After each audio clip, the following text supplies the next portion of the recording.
I love Symmetry. I'm not sure exactly why, but I've loved it since I was a kid. Most children are messy and forgetful of their things. Not me. I knew everything had its place, and in my room, everything was right where it belonged. My parents didn't have it. My grandparents didn't have it either. Not a single person in my family had it. I've started referring to it as it because I truly believe it's a thing inside me. A stowaway that shouldn't be there but lives inside me. It's a need, a desire, a longing to be perfect. Perfect on both sides. As an adult, I'm at the point where I can't live my life normally. I can't keep a job.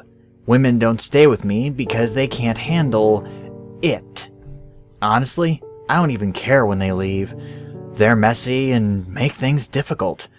They roll over to my side of the bed instead of staying on their own. They leave dishes in one side of the sink, but not the other.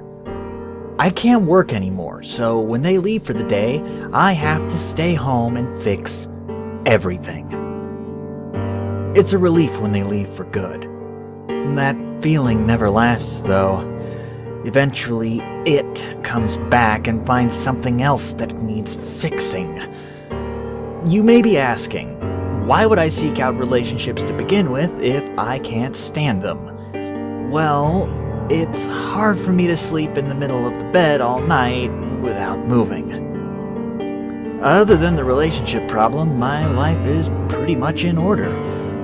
I say pretty much because there is one last issue that must be dealt with.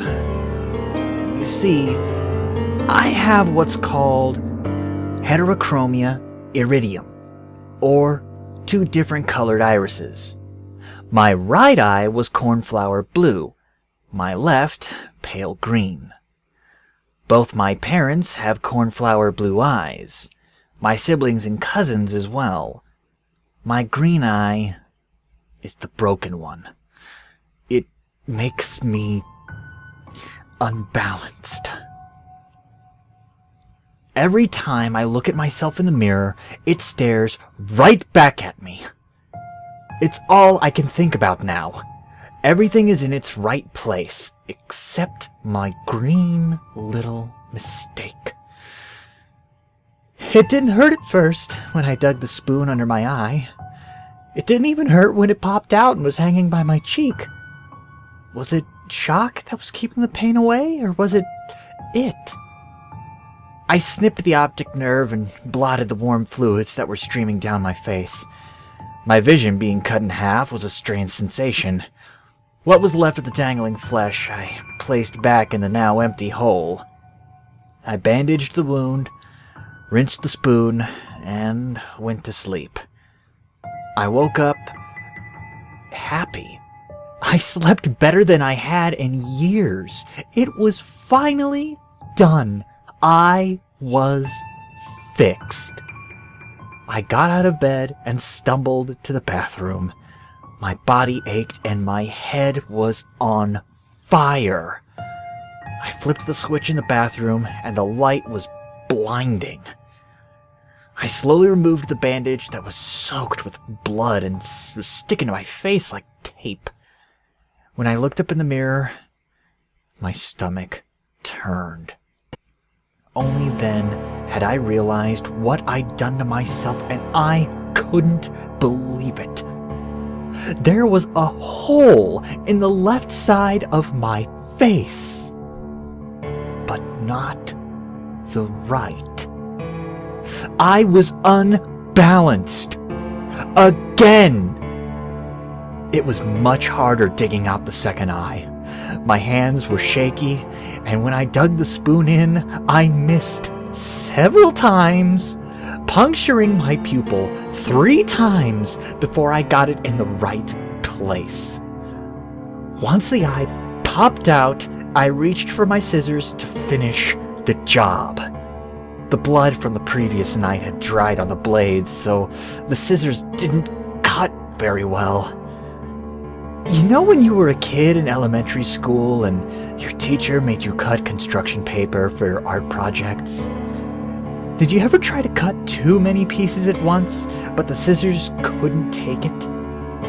The blades would kind of fold over each other and the paper would get pinned between them. That's what happened with my eye. The optic nerve was pinned between the two blades. It was stuck, and as I tried desperately and frantically to make it unstuck, I slipped on the blood and started falling to the floor. Reflexes kicked in, and I let go of my eye to try to break my fall with my hand. The weight of the stuck scissors on my hanging eye was unbearable. I knew I couldn't stand it long enough to make it to the kitchen and get a knife, so I pulled it straight out of my head. I felt the flesh tear from inside my skull. I felt it rip and spew liquids everywhere. I knew I was crying, but there was no telling the tears from the blood or the ocular fluid.